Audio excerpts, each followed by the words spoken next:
नमस्कार दर्शकों, आज हम समष्टि अर्थशास्त्र के दूसरे अध्याय राष्ट्रीय आय का लेखांकन के विषय में अध्ययन करेंगे। राष्ट्रीय आय के लेखांकन को समझने के लिए हमें राष्ट्रीय आय से संबंधित कुछ महत्वपूर्ण अवधारणाओं को समझना होगा। सर्वप्रथम हमें यह समझना होगा कि हम राष्ट्रीय आय के लेखांकन करते समय किन वस्तुओं और सेवाओं को शामिल करते हैं। वस्तुएं दो प्रकार की होती हैं, अंतिम वस्तुएं व मध्यवर्ती वस्तुएं।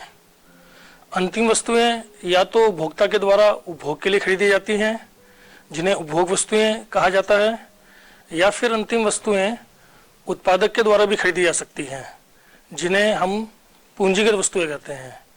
वहीं दूसरी ओर जब हम मध्यवर्ती वस्तुओं की बात करते हैं तो ये वह वस्तुएं होती हैं जो कि उत्पादन की प्रक्रिया से अभी बाहर नहीं आई हैं और उनमें अभी और मूल्य संवर्धन होना बाकी है अथवा इन्हें पुनर्विक्रय के लिए बेचा जाना है। उदाहरण के लिए एक उद्योग द्वारा वस्तुओं के निर्माण हेतु कच्चे माल का क्रय, जैसे कि कार निर्माण के लिए आवश्यक स्टील की चादर खरीदना, विद्यालय द्वारा कक्षाओं में प्रयोग हेतु चौक व डस्टर खरीदना, एक कार बेचने वाली एजेंसी का कार निर्माता से कार खरीदना। यहाँ यह समझना आवश्यक है कि अंतिम वस्तुएं वे मध्यवर्ती वस्तुओं में भेद करते समय ये अवश्य ध्यान रखें कि उनका अंतिम प्रयोगकर्ता कौन है। यदि वे उपभोक्ता द्वारा प्रयोग के लिए खरीदी जा रही हैं या उत्पादक द्वारा पूंजीगत निवेश के लिए, तो वह अंतिम वस्तुएं हैं, और यदि वे वस्तुएं उत्पादक द्वारा वस्तुओं के निर्माण में या पुनर्विक्रय के लिए खरीदी जा रही हैं तो वो वस्तुएं मध्यवर्ती वस्तुएं हैं। जैसा कि हमने प्रारंभ में ही समझा था कि जो अंतिम वस्तुएं किसी भी अर्थव्यवस्था में एक निश्चित समय में बनकर तैयार होती हैं वे या तो उपभोक्ता वस्तु होती हैं या पूंजीगत वस्तुएं। उपभोक्ता वस्तुएं जिनमें न सिर्फ वस्तुएं वरन सेवाएं भी शामिल हैं, पर सुविधा की दृष्टि से इन्हें वस्तुएं ही कहा जाता है। ये वस्तुएं टिकाऊ प्रवृत्ति की हो सकती हैं, जैसे फ्रिज, कार, फर्नीचर, टीवी आदि, या गैर टिकाऊ जैसे दूध, फल सब्जियां, कपड़े इत्यादि। पूंजीगत वस्तुएं वह वस्तुएं होती हैं जो कि टिकाऊ प्रवृत्ति की हों और इन्हें उत्पादक उत्पादन प्रक्रिया में प्रयोग हेतु निवेश की दृष्टि से खरीदता है, जैसे मशीन, टूल्स, ऑफिस फर्नीचर, यातायात के लिए ट्रक, कार इत्यादि। आइए अब हम अगली संकल्पना पर चर्चा करें, स्टॉक व प्रवाह। ये दोनों अवधारणाएं राष्ट्रीय आय का आकलन करते समय बहुत ही महत्वपूर्ण हैं।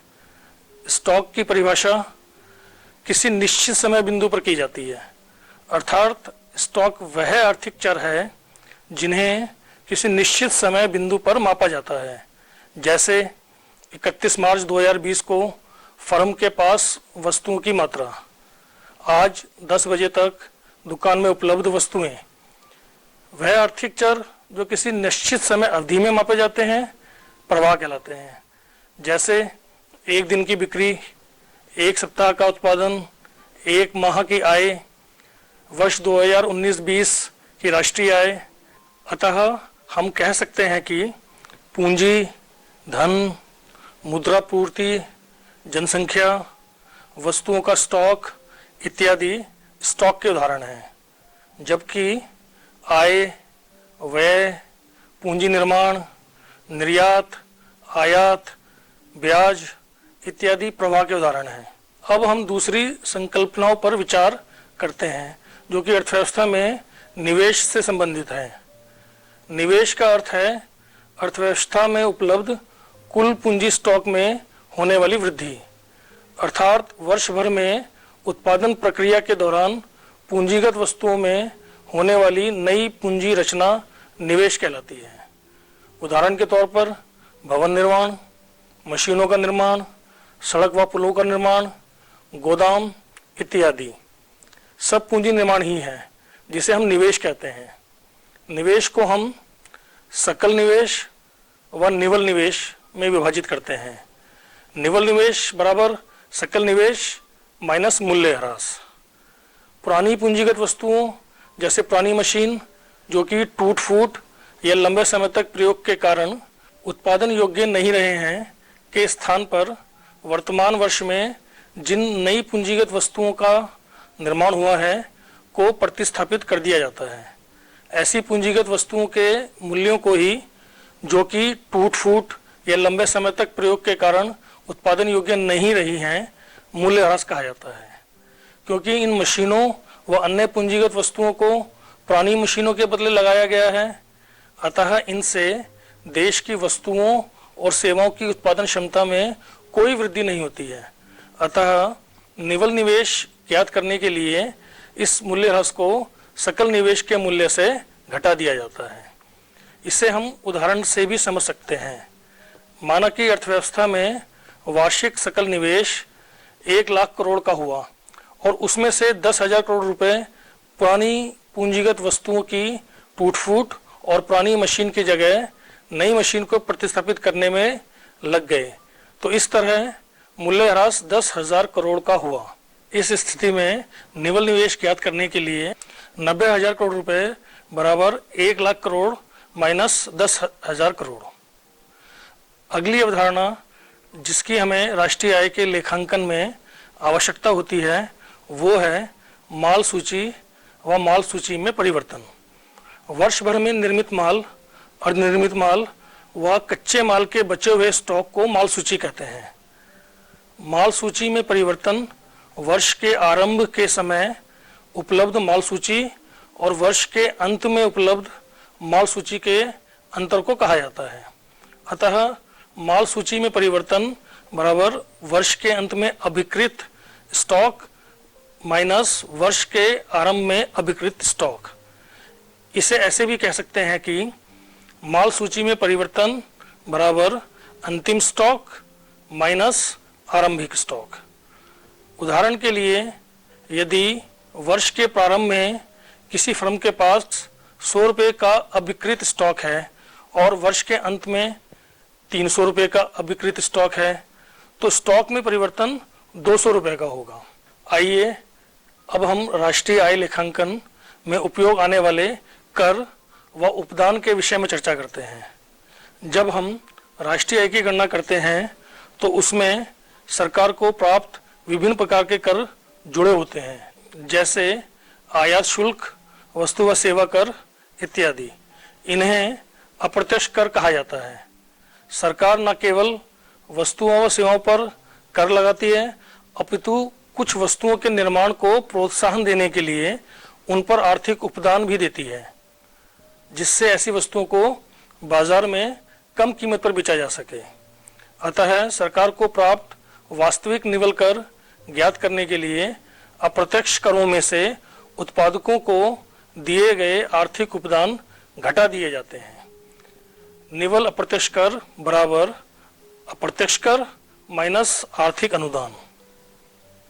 निवल अप्रत्यक्ष कर की अवधारणा का प्रयोग राष्ट्रीय आय की गणना साधन लागत अथवा बाजार कीमत पर ज्ञात करने के लिए किया जाता है। हम जानते हैं कि जब हम कोई वस्तु बाजार से खरीदते हैं तो उसकी कीमत में निवल अप्रत्यक्ष कर जुड़े हुए होते हैं।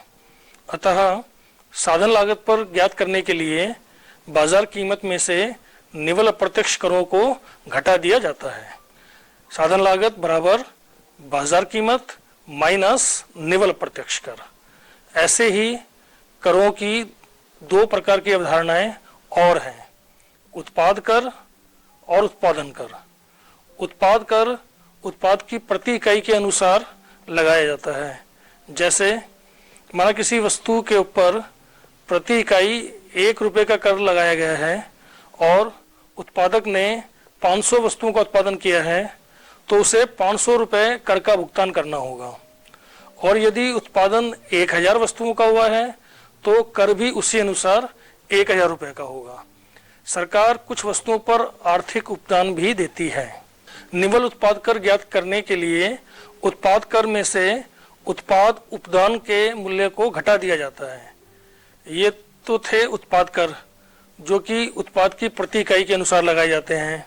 अब यदि हम उत्पादन कर की बात करें तो ये वो कर होते हैं जो कि उत्पादन से संबंधित होते हैं और उत्पादन की मात्रा कम या ज़्यादा होने से इनमें कोई बदलाव नहीं आता, जैसे भूमि आगम, स्टाम्प और रजिस्ट्रेशन फीस। इसमें भी निवल उत्पादन कर ज्ञात करने के लिए उत्पादन पर दिए गए आर्थिक उपदान को घटा दिया जाता है। निवल उत्पाद कर बराबर उत्पाद कर माइनस उत्पाद उपदान। निवल उत्पाद कर बराबर उत्पादन कर माइनस उत्पादन उपदान। अब हम अर्थव्यवस्था में आय के वर्तुल प्रभाव को समझेंगे। आय का वर्तुल प्रभाव आय के उस चक्रीय प्रभाव को कहते हैं जो कि अर्थव्यवस्था के एक क्षेत्र से दूसरे क्षेत्र में निरंतर रूप से प्रवाहित होता रहता है। किसी भी अर्थव्यवस्था के 4 क्षेत्र होते हैं: परिवार, उत्पादक अथवा फर्म, सरकार और बाह्य व्यापार, जो कि शेष विश्व से निर्यात आयात के रूप में किया जाता है। एक सरल अर्थव्यवस्था में केवल परिवार और फर्म आते हैं।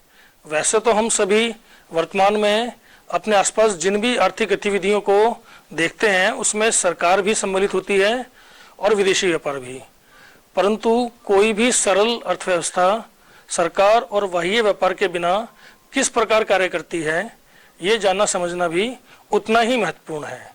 आइए देखें कि इस द्विक्षेत्रीय अर्थव्यवस्था में आय का प्रभाव किस प्रकार होता है। वस्तुओं और सेवाओं के उत्पादन के लिए 4 प्रकार के उत्पादन के कारकों का प्रयोग किया जाता है: मानव श्रम, भूमि, पूंजी और उद्यम वृत्ति। कोई भी फर्म जब उत्पादन कार्य करना चाहती है तो उसे इन चारों उत्पादन के साधनों की आवश्यकता होती है और ये साधन परिवार के पास उपलब्ध होते हैं। फर्म परिवारों से मानव श्रम, भूमि, पूंजी और उद्यमशीलता लेकर उत्पादन के लिए प्रयुक्त करती है। इस प्रकार से साधन सेवाओं का प्रभाव परिवार क्षेत्र से फर्म की ओर होता है। अब फर्म इन साधन सेवाओं के योगदान के लिए पारिश्रमिक का भुगतान करती है। इस साधनों के भुगतान में मानव श्रम के उत्पादन में योगदान के लिए जो पारिश्रमिक दिया जाता है उसे मजदूरी व वेतन कहते हैं। इसी प्रकार भूमि या स्थिर प्राकृतिक संसाधन को उत्पादन में योगदान के फलस्वरूप जो पारिश्रमिक दिया जाता है वो लगान कहलाता है।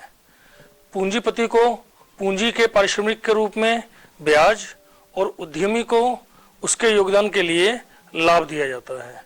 इस प्रकार से आय का प्रभाव फर्म से परिवार की ओर होता है। परिवारों को जो आय फर्म से प्राप्त हुई है उस समस्त आय को परिवार फर्म से वस्तुएं व सेवाएं खरीदने के लिए खर्च कर देती है। ध्यान रहे, एक सरल अर्थव्यवस्था में हम ये भी मानकर चल रहे हैं कि परिवार द्वारा बचत नहीं की जाती है। अतः साधन भुगतान, मजदूरी और वेतन, लगान या किराया, ब्याज, लाभ को कहा जाता है। आय का प्रभाव वापस परिवार से फर्म की दिशा में वस्तुओं और सेवाओं पर खर्च के रूप में हो जाता है और इस खर्च के बदले परिवारों को फर्म से वस्तुएं व सेवाएं उपभोग करने के लिए प्राप्त हो जाती हैं। अर्थात वस्तुओं और सेवाओं का प्रभाव फर्म से परिवार की दिशा में होता है। अगली अवधि में फर्म पुनः वस्तुओं व सेवाओं का उत्पादन करती है और उत्पादन के कारकों को पारिश्रमिक प्रदान करती है। इस पारिश्रमिक का प्रयोग पुनः वस्तुओं और सेवाओं को क्रय करने के लिए होता है। अगली अवधि में फर्म वस्तुओं व सेवाओं का पुनः उत्पादन करती है और उत्पादन के कारकों को पारिश्रमिक प्रदान करती है। इस पारिश्रमिक का प्रयोग पुनः वस्तुओं और सेवाओं के क्रय के लिए होता है। आय के इसी चक्रीय प्रवाह को, जो कि फर्म से परिवार और परिवार से फर्म की ओर निरंतर होता रहता है, को ही आय का वर्तुल प्रवाह कहते हैं। आय का प्रवाह इस मान्यता पर आधारित है कि एक व्यक्ति का खर्च दूसरे की आय है। यहाँ यह भी ध्यान रखने योग्य बात है कि फर्म और परिवार के बीच जो चक्रीय रूप में प्रभाव हो रहा है, ये आय एक समान मात्रा में एक क्षेत्र से दूसरे क्षेत्र में प्रभावित हो रही है। इसलिए जब हम राष्ट्रीय आय का मापन 3 अलग अलग विधियों से करते हैं तो भी तीनों विधियों से एक समान मूल्य निकल कर आता है। राष्ट्रीय आय को मापने की ये 3 विधियां हैं: उत्पादन विधि, आय विधि, व्यय विधि। इन विधियों की विवेचना हम अगली कक्षा में करेंगे। धन्यवाद।